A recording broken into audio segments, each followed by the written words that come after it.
डोंबिवलीमध्ये एक धक्कादायक प्रकरण समोर आले आहे।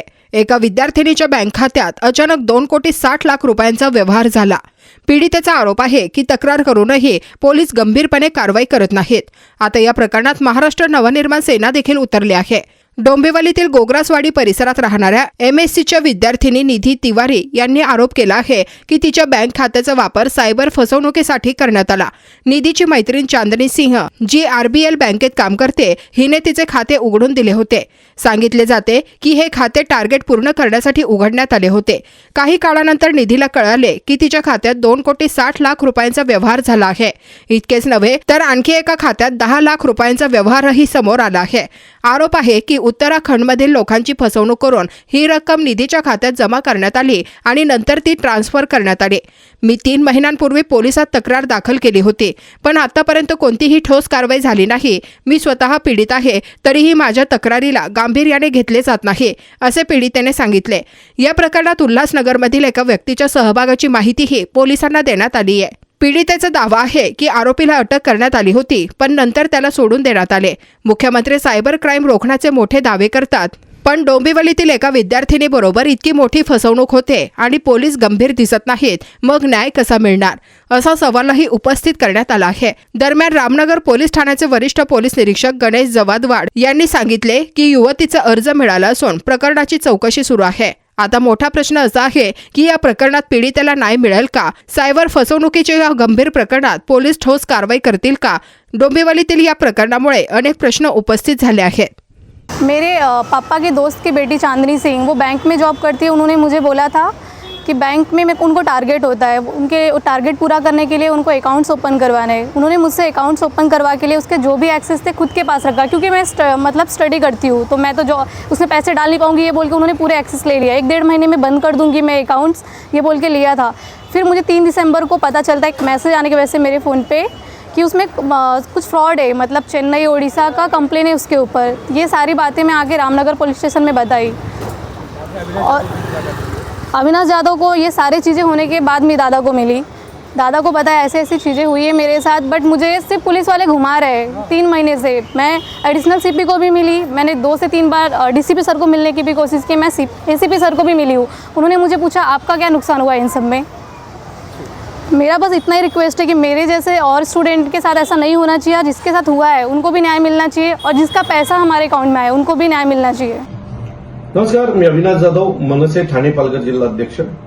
मी आज तुमच्यासमोर एक वेगळा विषय घेऊन आलो आणि विषय आहे फ्रॉडचा। काल अधिवेशनामध्ये आपल्याला महाराष्ट्राच्या मुख्यमंत्र्यांनी फ्रॉड विषयी, कशा प्रकारे फ्रॉड होतो, त्याच्या बाबतीत काय हेल्पलाईन सुरू केलेल्या आहेत या बाबतीमध्ये एक अधिवेशनामध्ये भाषण केलं। परंतु आपल्या जवळ, ठाण्याच्या जवळ असलेल्या डोंबिवलीमध्ये राहणारी ही निधी तिवारी, ही निधीचं वय 19 वर्ष, ही MSCच्या फर्स्ट इयरला आहे। आता गेल्या वर्षी तिचं गेल्या बिर्ला कॉलेजला, आणि या मुलीला हिच्या एका मैत्रिणीने फोन केला आणि तिला सांगितलं की मला तुझ्या बँकेचं अकाउंट खोलायचं, तुझं डॉक्युमेंट्स दे। ती मुलगी बँकेत अकाउंट खोलायचं काम करायचं, तिने सांगितलं मला 1000 रुपये मिळतील, हे सगळं केलं। तर तिने तिचे डॉक्युमेंट दिले। पुढे झालं असं की तिच्या नावावर एक नव्हे तर 2-3 अकाउंट वेगवेगळ्या बँकेमध्ये खोलले गेले, आणि ते अकाउंट खोलल्याच्या नंतर या निधीच्या अकाउंटवर एका अकाउंटवर पैसे घेतले गेले 2,60,00,000 रुपये, आणि दुसऱ्या अकाउंटला घेतले 10 लाख रुपये, आणि अजून काही अकाउंट खोलले असतील तर तिला माहित नाही। हे तिच्या समोर आले, ते ती आपल्या समोर आणते। बरं, अकाउंट खोलताना मोबाईल नंबर तिचा आहे का? तर तिचा नाही, दुसऱ्या तिलाही कोणाचा तरी मोबाईल अकाउंट नंबर घेऊन तिच्या नावाने अकाउंट खोलले गेले। 2,60,00,000 ट्रान्झॅक्शन तिच्या अकाउंटवर झालं। आणि हे पैसे कोणाकडनं घेतलेत? तर हे पैसे घेतलेले आहेत, मला वाटतं की महाराष्ट्र सोडून उर्वरित भागात, उत्तराखंडातल्या विविध भागांमधनं लोकांना फसवणूक करून, विविध खोटे आमिष दाखवून, भूलथापा मारून, कोणीतरी जेलला आहे असं दाखवून, या सगळ्यांकडनं 2,60,00,000 रुपये हिच्या अकाउंटला घेण्यात आले। आता ही अमाऊंट खूप मोठी असणार आहे। ही 2,60,70,00,000ची अमाऊंट ही हिच्या एकीच्या अकाउंटमध्ये आता आम्हाला दिसते। आणि मला वाटतं 2,60,00,000 रुपये घेतल्याच्या नंतर आता हा माणूस भेटला का, की हे अकाउंट कोणी खोलले होते, ऑपरेट कोणी केले होते? तर हो, हा माणूस देखील सापडला। हा उल्हासनगर मधला एक माणूस आहे, आणि ह्या माणसाने हे सगळे जे झोल आहे ते या माणसाने केलेले आहे. ही मुलगी पोलीस स्टेशनला गेली.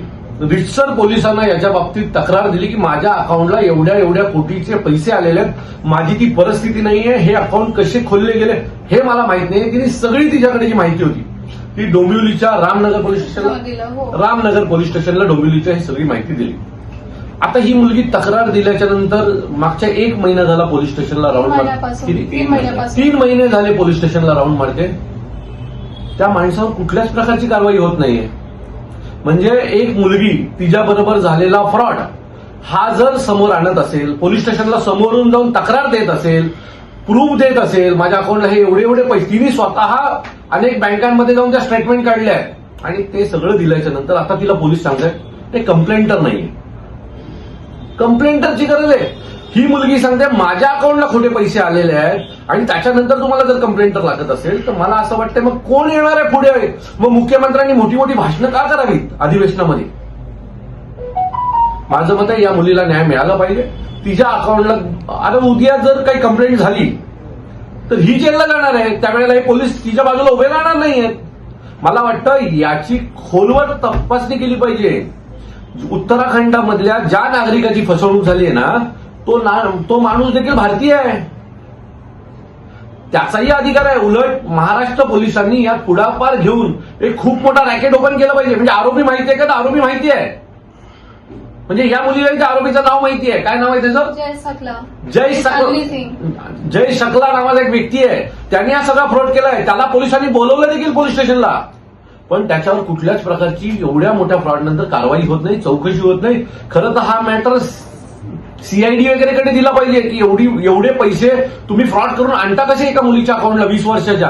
अशा कितीतरी मुली असतील, कितीतरी कॉलेजची मुलं असतील ज्यांच्या अकाउंट त्यांच्या नावाने अकाउंट ओपन केले गेले असतील आणि त्यांच्या नावावर एवढ्या मोठ्या प्रमाणात पैसे घेतले गेले असतील. जर पोलीसच हिला मदत करत नसणार तर करायचं काय? मला वाटतं महाराष्ट्राचं अधिवेशन सुरू आहे आणि अधिवेशनातला अतिशय महत्वाचा चर्चेचा विषय हा. मी माझ्या अनेक जे आमदार मित्र आहेत त्यांना देखील आज पत्र पाठवतोय आणि हा विषय चर्चेत घ्यावा अशी मी त्यांना मागणी करतोय. पण मला असं वाटतंय की या विषयात खूप मोठा झालमोल आहे.